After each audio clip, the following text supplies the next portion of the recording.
Good afternoon. This is Manuel Ruelas, and as I promised, today we're gonna start the series storytelling. And in this case, we're gonna go back a little bit on time to 1997, January 1997. It was early in the morning when I was in the office when all of a sudden I heard Donna Ingraham came by very happy. Hey guys, I got 3 listings. And I said, Donna, that's wonderful. You need an open house to any of those listings. And she said, yes, Manuel. I got one that might be perfect for you.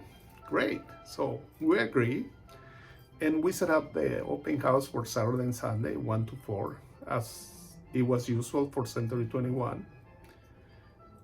Saturday comes along and I have tons of people coming into the house. All kinds of people.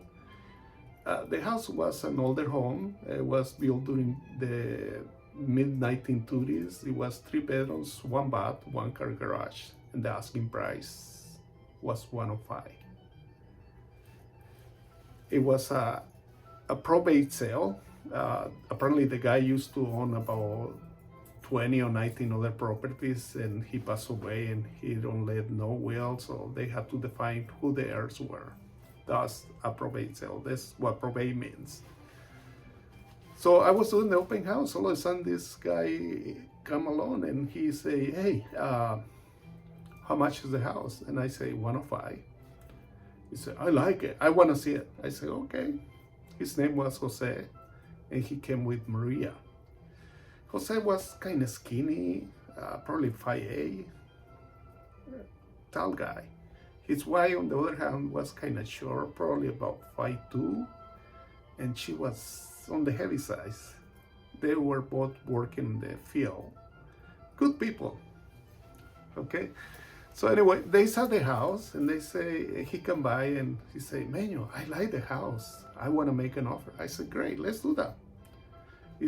I say, "When would you like to write the offer?" "Now." I say, "Listen, I had the open house. We can do it after 4 o'clock. Will that be okay?" He said, "Yes." Okay.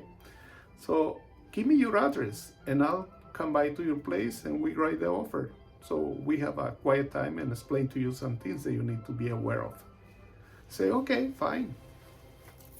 So 4 o'clock comes along. I came to his house on William Street and we wrote the offer. It was a clean offer. We went for the asking price, 105, at 3% down, and we're asking for $2,000 for recurring or recurring and Section 1 clearance, which was very common back on those days. We start the process. Donna Ingram accepted my offer, and we start the process. And the disclosures start going back and forth, well, coming up with me, get the signatures from the buyers and back and forth. And all of a sudden, I got a letter from the title company that says told the buyer, "You are aware that you might lose your home because the former owner never paid taxes." And I told the guy, he was very scared. He don't want to lose his money, obviously. And I said, "Listen, you don't have to worry. That's the work of the title company.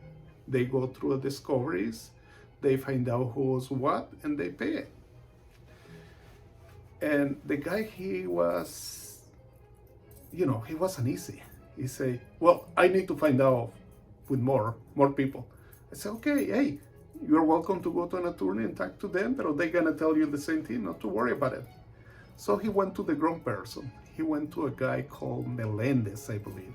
He used to work in a TV station where he has a section of finance.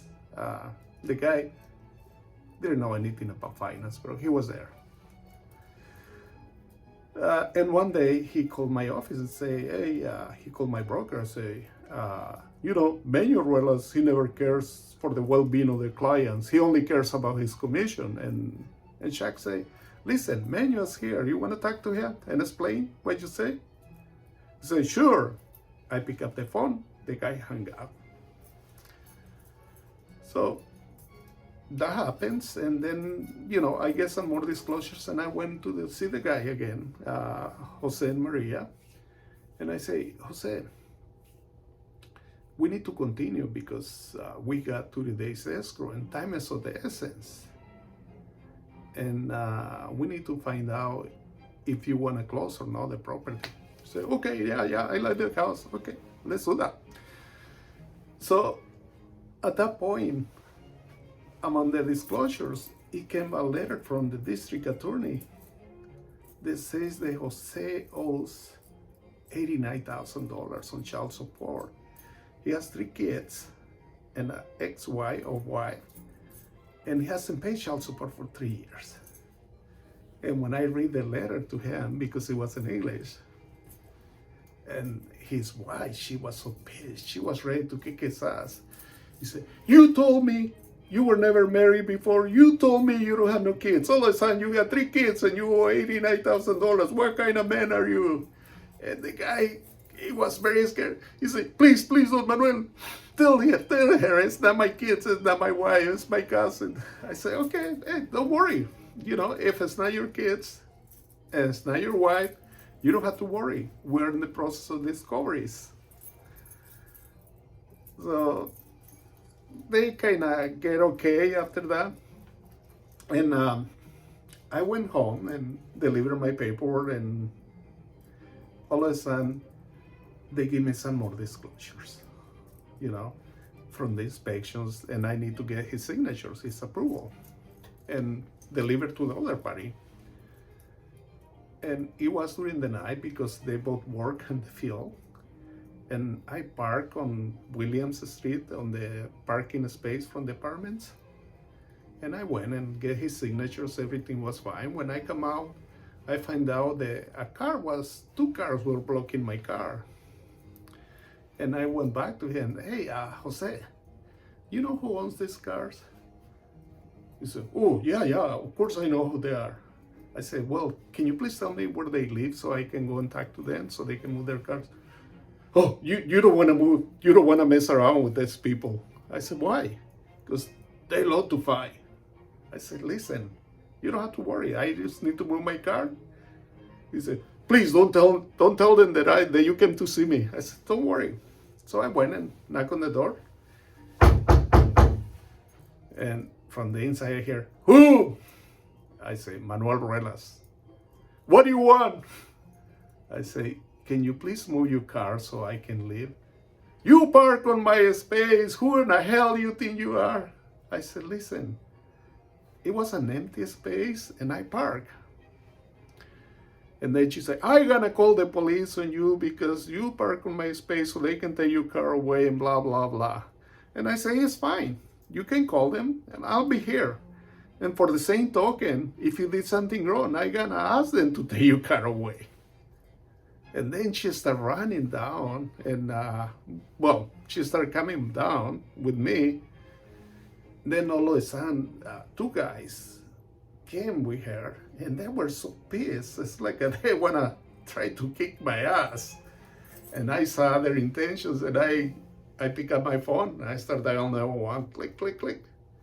And I play the part, I didn't call. And I say, hey, police, this is Manuel Ruelas. I'm parking on the yellow building apartments, and I have a situation here.